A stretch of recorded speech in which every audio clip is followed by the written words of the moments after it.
আসসালামু আলাইকুম। আশা করি সকলেই ভালো আছেন। প্রিয় চাকরি প্রত্যাশী ভাই বোনেরা, বাংলাদেশ ব্যাংকে একটি নিয়োগ সার্কুলার প্রকাশ করা হয়েছে। যেটা কিন্তু চলমান নিয়োগ সার্কুলার এবং মে মাসের নিয়োগ সার্কুলার। মে মাস এবং জুন মাসেও কিন্তু এই নিয়োগ সার্কুলারটা চলমান থাকবে। তো আজকের এই ভিডিওর মাধ্যমে আমি আপনাদেরকে এই নিয়োগ সার্কুলার নিয়ে সকল ধরনের তথ্যগুলো এই ভিডিওর মাধ্যমে জানানোর চেষ্টা করব। এখানে পদের নাম, পদের সংখ্যা, গ্রেড, বেতন স্কেল, শিক্ষাগত যোগ্যতা রয়েছে। সম্পূর্ণ ভিডিওটা আপনারা শেষ পর্যন্ত দেখলে সকল তথ্যগুলো আপনি এই ভিডিওর মাধ্যমে জানতে পারবেন। এছাড়াও এই সার্কুলারে কিভাবে আবেদন করতে হয় সেই বিষয়টা আমি আপনাদেরকে বলে দেব। তো আপনাদেরকে সম্পূর্ণ ভিডিওটা দেখতে হবে এবং এটি এমন একটি নিয়োগ সার্কুলার যেখানে একদম এসএসসি পাস থেকে শুরু করে এসএসসি, এইচএসসি, অনার্স ডিগ্রি সকল শিক্ষাগত যোগ্যতার জন্য আলাদা আলাদা পদের সংখ্যা রয়েছে। তো দেখতেই পারতেছেন এসএসসি পাশে মোটামুটি অনেক বড় বড় পদের সংখ্যা রয়েছে। এছাড়াও এইচএসসি পাশে রয়েছে, অনার্স পাশে রয়েছে, ডিগ্রি পাশে রয়েছে। তো শেষ পর্যন্ত দেখবেন। আরেকটা বিষয়ে বলে রাখি, যারা আমাদের এই চ্যানেলে ভিডিওটা নতুন দেখতেছেন, অর্থাৎ আপনি যদি ইউটিউবে আমাদের এই চ্যানেলে নতুন এসে থাকেন বা নতুন ভিডিওটা দেখে থাকেন, অবশ্যই চ্যানেলটি সাবস্ক্রাইব করে রাখবেন। আর ফেসবুকে যারা দেখতেছেন জব প্লাস বিডি থেকে, অবশ্যই পেজটি ফলো দিয়ে রাখবেন। তাহলে কিন্তু বাংলাদেশের সকল সরকারি নিয়োগ সার্কুলারগুলো আপনি আমাদের মাধ্যমে জানতে পারবেন। আমরা বাংলাদেশের সকল সরকারি নিয়োগ সার্কুলার এই চ্যানেলে আপলোড দিয়ে থাকি এবং ফেসবুক পেজ জব প্লাস বিডিতে আমরা আপলোড দিয়ে থাকি। তো যে যেখান থেকে দেখতেছেন অবশ্যই আমাদের সঙ্গে যুক্ত থাকবেন।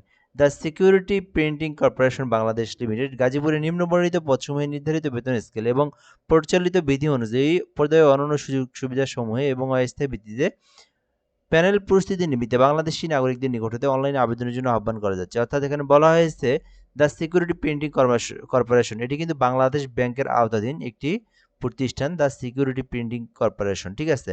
অর্থাৎ যেখানে হচ্ছে টাকা ছাপানো হয় আর কি, তো সেইখানে নিয়োগ দেওয়া হবে। তো এটা কিন্তু আপনার গাজীপুরে অবস্থিত। এখানে কিন্তু বলা হয়েছে যে বাংলাদেশের সকল নাগরিক, এখানে দেখেন একটা বিষয়, বাংলাদেশের নাগরিকদের নিকট হতে, অর্থাৎ বাংলাদেশের 64 জেলার যে কোনো প্রার্থী চাইলে আবেদন করতে পারবেন। আর এটিতে কিন্তু ছেলে হোক মেয়ে হোক উভয় প্রার্থীরা আবেদন করতে পারবেন এবং অনলাইনে আবেদন করতে হবে। এই বিষয়গুলো এখানে বলে দেওয়া হয়েছে। তো 1 নম্বর পদের নাম সহকারী ব্যবস্থাপক জেনারেল নিয়োগ দেওয়া হবে, যেখানে পদের সংখ্যা 6টি রয়েছে, নবম গ্রেড। শিক্ষাগত যোগ্যতা চাওয়া হয়েছে যে কোনো স্বীকৃতি বিশ্ববিদ্যালয় হইতে 4 বছর মেয়াদী স্নাতক সমমান অথবা স্নাতক ডিগ্রি থাকতে হবে। অর্থাৎ যারা 4 বছর মেয়াদী অনার্স পাস করেছেন, যে কোনো বিষয়ের উপর হোক না কেন, যারা অনার্স পাস করেছেন 4 বছর মেয়াদী তারা আবেদন করতে পারবেন। আর যারা ডিগ্রি করছেন 3 বছর তাদেরকে মাস্টার্স থাকতে হবে, তাহলে আবেদন করতে পারবেন। জেনারেল পদে, এই যে সহকারী ব্যবস্থাপক জেনারেল পদে, যেখানে 6টি পদ রয়েছে। এছাড়াও কিন্তু সহকারী ব্যবস্থাপক নিয়োগ দেওয়া হবে 1টি পদে, নবম গ্রেডের। এখানে কিন্তু আপনার বেতন স্কেল দেওয়া রয়েছে, দেখে নিতে পারেন। আর শিক্ষাগত যোগ্যতা চাওয়া হয়েছে যে কোনো বিষয়ে 4 বছর মেয়াদী স্নাতক থাকলে আবেদন করতে পারবেন। আর এখানে বলা হয়েছে যারা ডিগ্রি তাদেরকে অবশ্যই মাস্টার্স থাকতে হবে, তাহলে আবেদন করতে পারবেন। 3 নম্বর পদের নাম সহকারী ব্যবস্থাপক উৎপাদন নিয়োগ দেওয়া হবে, 1টি পদ রয়েছে, নবম গ্রেডের। শিক্ষাগত যোগ্যতা চাওয়া হয়েছে স্বীকৃতি বিশ্ববিদ্যালয় হইতে যন্ত্রকৌশল অথবা তড়িৎ কৌশল অথবা শিল্প উৎপাদন বিষয়ে বিএসসি ইঞ্জিনিয়ারিং যারা করেছেন, বিএসসি ইঞ্জিনিয়ারিং ডিগ্রি যাদের রয়েছে তারা কিন্তু আবেদন করতে পারবেন। অর্থাৎ যন্ত্রকৌশল, তড়িৎ কৌশল, শিল্প নিয়ে যারা লেখাপড়া করেছেন আপনারা সহকারী ব্যবস্থাপক পদে আবেদন করতে পারবেন, যেখানে 1টি পদ রয়েছে, নবম গ্রেডের। এছাড়াও এখানে সহকারী ব্যবস্থাপক এক্সামিনেশন নিয়োগ দেওয়া হবে 1টি পদে। তো আপনারা চাইলে এটাতে আবেদন করতে পারেন। সেই ক্ষেত্রে আপনার শিক্ষাগত যোগ্যতা প্রয়োজন স্বীকৃতি বিশ্ববিদ্যালয় হইতে যে কোনো বিষয়ে 4 বছর মেয়াদী স্নাতক সম্মান, অর্থাৎ যে কোনো বিষয়ে হোক না কেন আপনি যদি অনার্স পাস করে থাকেন তাহলে আবেদন করতে পারবেন। আরেকটা বিষয় বলা হয়েছে এখানে মাস্টার্স ডিগ্রি, অর্থাৎ যারা হচ্ছে ডিগ্রি করেন 3 বছর মেয়াদী তাদেরকে মাস্টার্স থাকলে তারা আবেদন করতে পারবেন। এরপরে অফিসার নিয়োগ দেওয়া হবে, 7টি পদ রয়েছে, দশম গ্রেডের।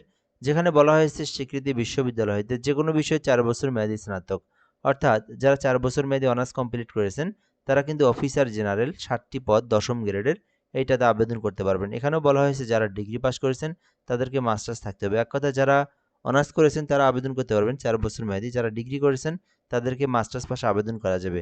অফিসার নিয়োগ দেওয়া হবে, 1টি পদ রয়েছে, দশম গ্রেডের। বলা হয়েছে স্বীকৃতি বিশ্ববিদ্যালয় হইতে যে কোনো বিষয়ে 4 বছর মেয়াদী অনার্স, তো এটাতেও কিন্তু 4 বছর মেয়াদী অনার্স থাকলে আবেদন করতে পারবেন, ডিগ্রি থাকলে আবেদন করতে পারবেন না। অফিসার নিয়োগ দেওয়া হবে, 6টি পদ রয়েছে, দশম গ্রেডের। এখানে যন্ত্রকৌশল, তড়িৎ কৌশল, শিল্প উৎপাদন, গ্রাফিক্স আর্টস, প্রিন্টিং টেকনোলজি এইসব বিষয়ের উপর যারা ইঞ্জিনিয়ারিং ডিগ্রি করছেন তারা আবেদন করতে পারবেন। তো এখানে গ্রুপগুলো দেখেন, অর্থাৎ ডিপার্টমেন্টগুলো যন্ত্রকৌশল অথবা তড়িৎ কৌশল অথবা শিল্প উৎপাদন অথবা গ্রাফিক্স আর্টস অথবা প্রিন্টিং টেকনোলজি, এই যে কোনো একটা সাবজেক্ট নিয়ে যদি আপনি ইঞ্জিনিয়ারিং পাস করে থাকেন তাহলে আবেদন করতে পারবেন। এছাড়া উপসহকারী প্রকৌশলী রয়েছে একটি পদ 10ম গ্রেডের। যারা তড়িৎ কৌশল বিষয়ে 4 বছর মেয়াদী ডিপ্লোমা ইঞ্জিনিয়ারিং করেছেন তারা কিন্তু উপসহকারী প্রকৌশলী পদে আবেদন করতে পারবেন। উপসহকারী প্রকৌশলী সিভিলে নিয়োগ দেওয়া হবে একটি, যেখানে বলা হয়েছে 10ম গ্রেডে নিয়োগ দেওয়া হবে। যারা প্রকৌশল বিষয়ে 4 বছর মেয়াদী ডিপ্লোমা ইঞ্জিনিয়ারিং করেছেন তারা কিন্তু আবেদন করতে পারবেন উপসহকারী প্রকৌশলী পদে। এছাড়াও টেকনিশিয়ান পুরুষ নিয়োগ দেওয়া হবে সিভিলে, যেখানে একটি পদ রয়েছে 16 গ্রেডের। তো এই ক্ষেত্রে আবেদনের জন্য এইচএসসি পাস থাকতে হবে, অর্থাৎ আমরা কিন্তু অলরেডি এইচএসসির পর্যায়ে চলে আসছি। যারা শুধুমাত্র এইচএসসি পাশে আবেদন করতে চান তারা কিন্তু টেকনিশিয়ান সিভিল পুরুষ এইটাতে আবেদন করতে পারবেন। তো এখানে শুধুমাত্র এইচএসসি না, এইচএসসির পাশাপাশি যে কোনো একটা প্রতিষ্ঠান বা ইনস্টিটিউট হইতে 6 মাসের যদি একটা ট্রেড কোর্স থেকে থাকে সো তাহলে আপনারা আবেদন করতে পারবেন। এছাড়াও সহকারী নিয়োগ দেওয়া হবে 7টি পদ রয়েছে, যেখানে বলা হয়েছে এইচএসসি সমমান। এটাতে আলাদা কোনো অভিজ্ঞতা কোনো কিছুরই প্রয়োজন নাই। যারা শুধুমাত্র এইচএসসি পাস করেছেন তাহলেই আপনারা সহকারী পদে 16 গ্রেডের এইটাতে আবেদন করতে পারবেন। এছাড়াও প্রোডাকশন চেকার নিয়োগ দেওয়া হবে পুরুষ। সো এখানে কিন্তু 13টি পদ রয়েছে অর্থাৎ আপনার বেতন স্কেল 16 গ্রেডের। তো এইচএসসি পাস আপনারা দেখতে পারতেছেন, এইচএসসি পাশে মোটামুটি বড় বড় পদের সংখ্যা এগুলো। শুধুমাত্র এইচএসসি পাস করলেই আপনারা প্রোডাকশন চেকারে আবেদন করতে পারবেন, যেখানে কিন্তু মোট 13টি পদ রয়েছে।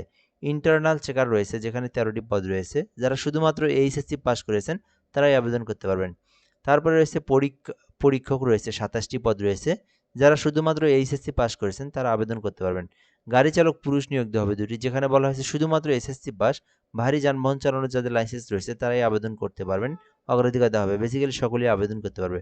ফর্ক লিফট অপারেটর পুরুষ নিয়োগ দেওয়া হবে 5টি, যেখানে শুধুমাত্র এসএসসি পাস থাকলে আবেদন করতে পারবেন। পাচক নিয়োগ দেওয়া হবে 2টি, যেখানে শুধুমাত্র এসএসসি পাস থাকলে আবেদন করতে পারবেন। এরপর রয়েছে জুনিয়র কেয়ারটেকার রয়েছে 2টি, যেখানে শুধুমাত্র SSC pass. Junior caretaker cleaner, যেখানে শুধু SSC pass. Junior caretaker service boy 2টি পদ, যেখানে শুধুমাত্র এসএসসি পাস। এখানকে সবগুলো কিন্তু শুধু এসএসসি পাশে আবেদন করতে পারবেন। এগুলো সবগুলো যে বড় বড় পদগুলো শুধু এসএসসি পাশে আবেদন করতে পারবেন, কোনো অভিজ্ঞতা কোনো কিছুর প্রয়োজন নেই। আর এখানকার যে পদগুলো দেখলেন এগুলোতে আপনাদেরকে শুধুমাত্র এইচএসসি পাশে আবেদন করতে পারবেন। আর এরপর আরও বেশ কিছু পদ রয়েছে নিরাপত্তা প্রহরী, যেখানে 10টি পদ রয়েছে। শুধুমাত্র এসএসসি পাস করলেই আবেদন করতে পারবেন, মাত্র 5 ফুট 2 ইঞ্চি হলে আবেদন করা যাবে। নারীদের ক্ষেত্রে, পুরুষদের ক্ষেত্রে মাত্র 5 ফুট 4 ইঞ্চি হলেই নিরাপত্তা প্রহরী পদে আবেদন করতে পারবেন। জুনিয়র টেকনিশিয়ান রয়েছে, যেখানে 20তম গ্রেডের 2টি পদ রয়েছে, শুধু এসএসসি পাশে আবেদন করতে পারবেন। জুনিয়র টেকনিশিয়ান রয়েছে একটি পদ রয়েছে, যেখানে শুধুমাত্র এসএসসি পাস করে আবেদন করতে পারবেন। জুনিয়র টেকনিশিয়ান রয়েছে 11টি পদে, 11টি পদের, যেখানে 20তম গ্রেডে নিয়োগ দেওয়া হবে, শুধুমাত্র এসএসসি পাশে আবেদন করতে পারবেন। তো এই সার্কুলারে আপনার শিক্ষাগত যোগ্যতার দিয়ে যে পদে ইচ্ছা সে পদে আবেদন করতে পারেন। দেখেন এখানে অনেকগুলো পদ রয়েছে। যারা এসএসসি পাস, এই যে এই 24 থেকে একদম আপনার এই 15 পর্যন্ত যে কোনো একটা পদে আপনি আবেদন করতে পারেন আপনার ইচ্ছা মতো।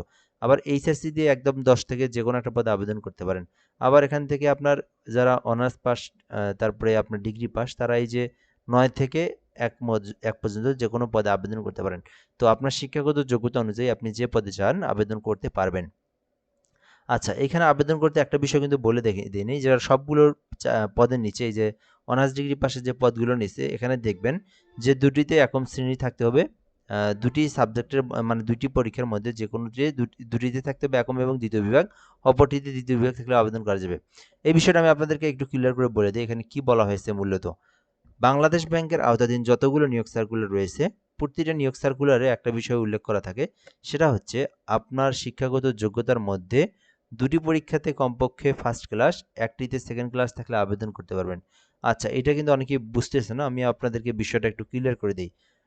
যেমন আপনি যদি অনার্স পাশে কোনো একটা সার্কুলারে আবেদন করতে চান, এখানকার মধ্যে অনার্স পাশে যে কোনো একটাতে আবেদন করেন, সেই ক্ষেত্রে আপনার শিক্ষাগত যোগ্যতা কি কি অ্যাড করতে হবে আবেদনের ফর্মে। সেখানে আপনার এসএসসি অ্যাড করতে হবে, তারপরে এইচএসসি অ্যাড করতে হবে, তারপরে মনে করেন অনার্স মানে অ্যাড করতে হবে। এই 3টা পরীক্ষার তথ্যই কিন্তু অ্যাড করতে হবে।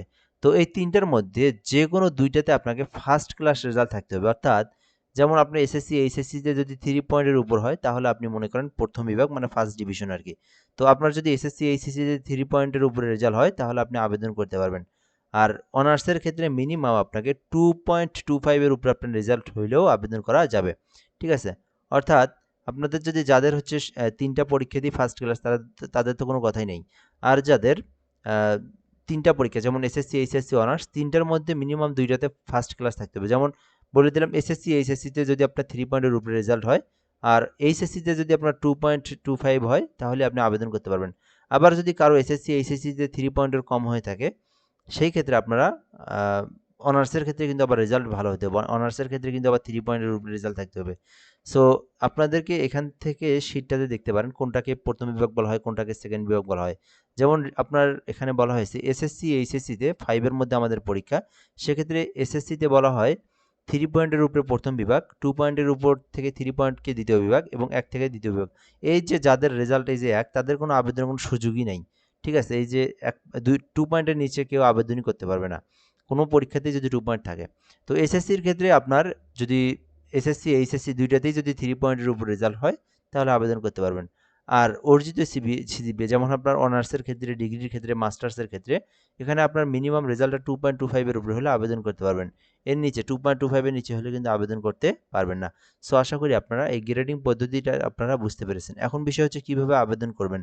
আবেদন করতে আপনার 21 থেকে 32 বছর পর্যন্ত আবেদন হচ্ছে নবম এবং দশম গ্রেড, অর্থাৎ উপরের যে পদগুলো দেখলেন অনার্স, ডিগ্রি, মাস্টার্স পাশের যে পদগুলো দেখলেন ওই পদগুলোতে আবেদনের জন্য 21 থেকে 32 বছর পর্যন্ত আবেদন করতে পারবেন। আর 16 থেকে 20তম গ্রেড নিচের দিকে যেগুলো এসএসসি পাস, এইচএসসি পাশের পদসংখ্যাগুলো দেখলেন এগুলোতে আবেদন করতে পারবেন 18 থেকে 32 বছর পর্যন্ত। আচ্ছা, এই ছিল মূলত বয়সের বিষয়। এরপরে হচ্ছে আবেদনের বিষয় আমি আপনাদেরকে দেখাই দেব। অর্থাৎ এই আবেদনটা কিন্তু বর্তমানে চলমান রয়েছে, যেটা কিন্তু চলবে একেবারে জুন মাসের 6 তারিখ পর্যন্ত। ভালো করে মনে রাখবেন এই আবেদনটা কিন্তু মে মাস পুরোটাই চলমান আছে, বর্তমানেও আবেদনটা চলমান রয়েছে। আবেদনটা জুন মাসের একদম 4 তারিখ পর্যন্ত আপনারা আবেদন করতে পারবেন। অনলাইনের মাধ্যমে আবেদন করবেন। কিভাবে অনলাইনের মাধ্যমে আবেদন করবেন সেই বিষয়টা বলে দিচ্ছি। এখন যারা আবেদন করতে চান তাদেরকে ল্যাপটপ, কম্পিউটার, পিসি যেকোনো ডিভাইস দিয়ে চাইলে আবেদন করতে পারেন। নিজেদের ল্যাপটপ, কম্পিউটার ডিভাইস থাকলে সো আপনারা আবেদন করতে পারেন। ই-রিক্রুটমেন্ট বিবিওআরজিবিটি, ই-রিক্রুটমেন্ট বিবিওআরজিবিটি এই লিঙ্কে প্রবেশ করে আপনাদেরকে আবেদনটা করতে হবে।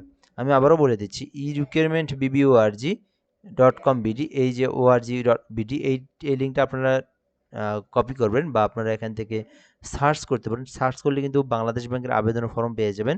ওখান থেকে আপনাকে একদম নির্ভুলভাবে আবেদনটা করতে হবে।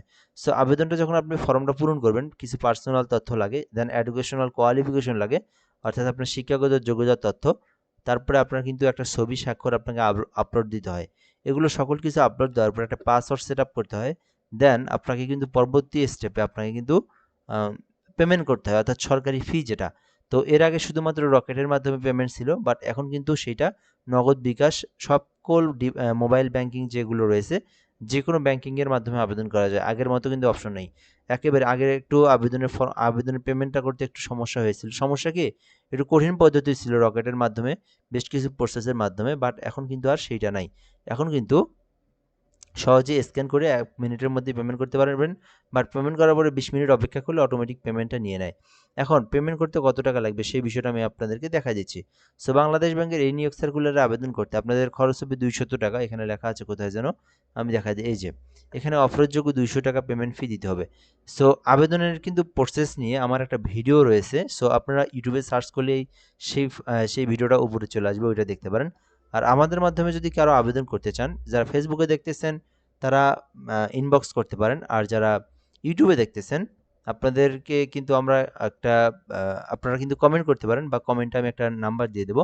সো চাইলে ওই নাম্বারে হোয়াটসঅ্যাপে যোগাযোগ করে আমাদের থেকে আবেদন করে নিতে পারেন। যারা শুধুমাত্র আবেদন করবেন, আবেদন ছাড়া কোনো ধরনের কোনো মানে SMS দেওয়া যাবে না হোয়াটসঅ্যাপে, যারা শুধুমাত্র অ্যাপ্লিকেশন করে নিতে চান সো কমেন্ট বক্সে দেওয়া নাম্বারটাতে যোগাযোগ করতে পারেন। ফেসবুকে যারা দেখতেছেন আপনারা ইনবক্স করতে পারেন, আবেদন করে দেওয়া যাবে যারা শুধুমাত্র আবেদন করে নিতে চান। এছাড়াও নিজেরা আবেদন করতে পারেন। নিজেরা আবেদন করতে ই-রিক্রুটমেন্ট বিবিওআরজিবিটি থেকে আবেদন করতে পারবেন। সো আশা করি এই নিয়োগ সার্কুলার নিয়ে সকল ধরনের তথ্যগুলো আমি আপনাদেরকে এই ভিডিওর মাধ্যমে বলে দিলাম। সো চাইলে আপনারা এখন আবেদন করতে পারেন আপনি যদি এই নিয়োগ সার্কুলারে আবেদন করতে চান। আরও যদি কোনো তথ্য আপনার জানার থেকে থাকে সেক্ষেত্রে কমেন্টে বলতে পারেন, আমি রিপ্লাই দিয়ে জানিয়ে দেবো ইনশাআল্লাহ। তো ভালো থাকবেন, আজকের ভিডিওটা এ পর্যন্তই। পরবর্তী নেক্সট ভিডিওতে আবার দেখা হচ্ছে। যদি আপনারা আমাদের সঙ্গে যুক্ত থাকেন, আমাদের চ্যানেলে সাবস্ক্রাইব করে রাখেন এবং আমাদের ফেসবুক পেজে আপনারা জয়েন থাকেন। ভালো থাকবেন, আসসালামু আলাইকুম।